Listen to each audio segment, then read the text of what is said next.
I just want somebody to talk Dodgers to me.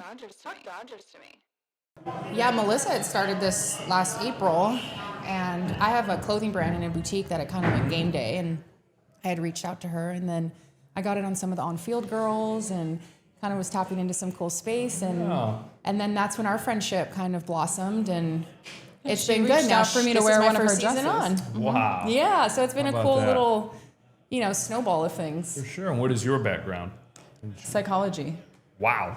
Just naturally, as one does. No, Psychology. I come from a big sports family. Okay. My dad growing up had like 3 TVs in the basement to watch all the games, and he passed away when I was a teenager. So baseball's really my connection with him. Very cool. And my whole family, because they're all over the place. My dad was one of 8, so we've got Giants fans, Mets fans, Yankees fans. My dad was Phillies, so when I moved to LA, like big girl, wide-eyed, big dreams, and started going to games, I really fell in love with the organization and the culture and how they treated the players and the wives, and the fact that they kept winning was pretty cool too. That helps. I know. I'm born and raised here, so I mean, I bleed blue and purple and gold.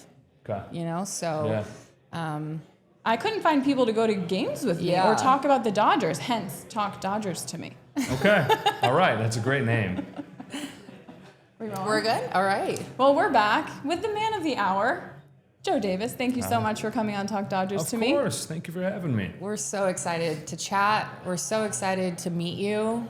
You're legendary. Oh, you're sweet. And your career has been amazing, and you're 36. Yeah. That's awesome. Where did that mindset come?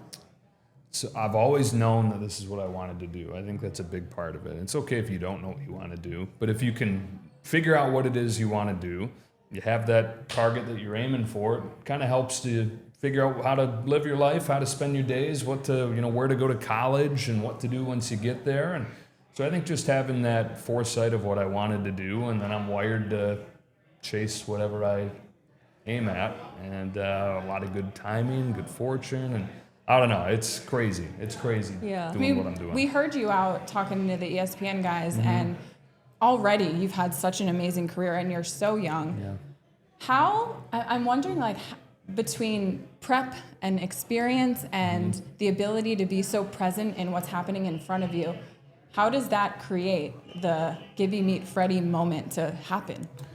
There are a lot of factors that I think in any big moment like that you hope line up. I had lucked out in that it was the Dodgers that I was covering that postseason, who I obviously see every day during the regular season. And then being there every game during October and watching Freddie Freeman limp around, it's easy, you guys know as Dodger fans, to make that connection. Okay, here's an injured Dodger star. Could he have his Kirk Gibson moment in the postseason? Not thinking that would be game 1 of the World Series. It could have happened anytime. Game 2 of the division series, you would have been making, I might not have said something as catchy or phrasey as that, but you would have been thinking of that connection. Oh, here's an injured Dodger star making a big hit like Kirk Gibson did in '88. So you're thinking that every step of the way, and then it actually becomes game 1 of the World Series like it was for Kirk Gibson. So all those things are lining up, and then the flight of the ball was so similar to the video clip that we've all seen a million times. Insane. Where it was like, yeah, of course it's the same home run that Vin called, and so that's why She Is Gone came to me. And the Gibby Meet Freddie thing was kind of a month in the making, and really a decade of doing Dodger games in the making, I guess, and understanding the legacy of Kirk Gibson's home run and leading to that moment. And then you just hope that it all lines up and sounds right when it comes out. Like, were you thinking of phrases and things that you could apply to a moment like that if it happened? You never want to get too scripted as a play-by-play person. But anybody who says they don't think about a little bit what they're going to say, like, okay, cool, like you be a hero, just figure it out when it happens. I can't figure it out like that. I'm not thinking anybody can do the job appropriately and just have it happen, just have it react. So yeah, you're thinking ways to tie it together and to phrase it without scripting it. And how can you really script something like that? You know, because he was 6 batters away when the inning started. He wasn't going to get up. Right. So it happens quickly. Ohtani's up, and it's like, here's the game. Ohtani pops out on the first pitch. They walk Mookie intentionally. So you go from Freddie still being 2 batters away to Freddie in the box in that moment and swinging at the first pitch, remember, in the span of like 60 seconds. So you can do all this thinking and planning, but to really script for that moment, how would you know what you're even scripting for until you're sitting there and it's ready to happen? And it's kind of like the beauty of sports too. I mean, when you get up, Freddie, that's the moment that you think about as a kid. And it's like, as an athlete, like I really thrived in those pressure moments. Like I wanted to be the person up to bat in that moment. I want, like, I think that's why so many people hung on Kobe in so many ways, because you as athletes, you want to be there. And how does that change your life when you did that? We see how it's changed Freddie's life. And, look at this ball. We see how it changed them. Are people saying this to you at the grocery store? And is this like when you meet Will Ferrell and you say a movie quote? Is this what they're saying to you? Yeah. So to go back to what you said, Freddie steps into the box and it's his life's moment, right? Everything he's worked for and dreamt of, and probably feels like he's dreaming as he steps into the box. I was feeling all those same things about my journey and about the moment for me, because that's the moment that when you grow up dreaming of doing the World Series, that's the World Series right there. Similar there. And since then, they got the T-shirts and everything with the line on it. I joke around with I only dress my kids in T-shirts of things I say. So my kids got Gibby Meet Freddie, and they got Start the Party Los Angeles, and then I just got them one recently that says Clean Your Damn Room. So just all my lines to them. Are we going to be hearing you say that on the broadcast? No, I'll probably keep that in house. Yeah, but it gets said, and so it gets worn. Yeah. Oh, that's awesome. Where do you get these made? Because if you ever want to do a line. I actually don't have the shirt. It's just a bad dad joke, Jack. It's like, yeah. Oh, that's awesome. So where is the teddy bear with the VIN voicemail, and how often do you listen to it? So the teddy bear, how do I put this? It's dead, as in like battery is dead. I need to put a new battery in there. Okay. But it's at our house. How do I put this? The teddy bear, yeah, right. It's sad. We moved about a year ago, and we're still in that transition. A year, there's still a couple boxes of stuff. Where is it? I don't know. It's somewhere in our house, but. All right. Well, it needs to come out of a box and get recharged. Back to life, resurrection of the teddy bear. That was a great story. It's like another, like, I know you ignored Vin Scully's calls twice, which is crazy, but it almost feels like that was meant to happen so that the fans got to listen to his voice again and welcome you to the Dodgers. Yeah, you're right. That was cool. On the Rich Eisen show, when I played that, I hadn't played it in, years, and obviously nobody outside of my close friends and family had ever heard it. I didn't think of it in the moment when Rich asked me if I still had it, what that would mean for people. But I guess you're right that it did kind of bring Vin to life for a day for people. So that wasn't planned. No, not at all. You just brought it up. He is brilliant, by the way. Like Rich Eisen is just spectacular at what he does. So yeah, that was the result of him being brilliant at what he does, and me just being so comfy sitting there like I was at my buddy's house having a beer. Is the way he makes you feel, and just kind of came up in conversation. I'm wondering, as we're wrapping up, and I know you have lots of people to talk to today, someone like Oral, we're sitting at Legends Attic, his sports memorabilia store, and people like him, your mentors, what advice did they give you when you were starting? Gosh, we could go on we could do an episode just on Oral's advice to me. Okay, let's do it. No, I don't know if I was offering that. He's as important as any person in my life. And the advice, the stuff on the air and around the park, that was helpful, but it's more just about how to be a person, how to be a good person, how to be a dad and a husband, and how to live your life. And those lessons continue all the time. We have a tradition on the road of getaway day breakfast. Just him and me, we sit down, and it's usually a busy morning where you're getting your bags packed and you're still prepping for that day's typically day game, but we always jam it in and sit down and have an hour and just chat, and many more of those lessons come out. Yeah, we are definitely getting these lessons, and it's been beautiful. Well, thank you so much. Yes, of Thank you course. so Yeah. much for It's a coming pleasure, on. guys. We love listening to you. I mean, Thank even you. like during this conversation, we're looking at each other. Just like I'm in having awe. flashbacks, feeling like I'm watching a game. Yeah. So you're doing an amazing job, and we love listening to you. Thank you, and you guys are too. Congratulations to you Thank guys you. on what this has become so fast. You say 36 and doing what I'm doing. You guys started this a little more than a year ago, and Yeah. look at you. Thank you. It has Awesome. been an appreciate amazing it. year, and we hope that our Dodgers win the World Series again for us. And you guys can talk like I do, which is, well, I don't know where we'd be if the team wasn't good, but they're good, and you guys can ride those coattails. Amazing. We'll talk about more of Oral's advice off the air, but thanks again, Joe, Right. for coming on. Okay, guys. Talk Dodgers to me. Perfect. All right. Well, now we are here with Dillon from SCP Auctions. Yeah, thanks, and their guys. company has acquired the Freddie Freeman Grand Slam ball. Unreal. Guys, it's in like a protective, there's guards and 2 security guards. oh my gosh. Anyway, Dillon, thank you for coming Yeah, on of and talking course. to us. Can you tell us just how this came about? Yeah, so obviously the Game 1 Grand Slam ball, super important moment, and the most recent World Series, really cool, special thing that happened. And us, SCP Auctions, were lucky enough to handle the ball for the sale that happened in December. It sold for $1.56 million. Wow. Pretty impressive number, obviously. Really happy Wow. to have been able to be a part of that.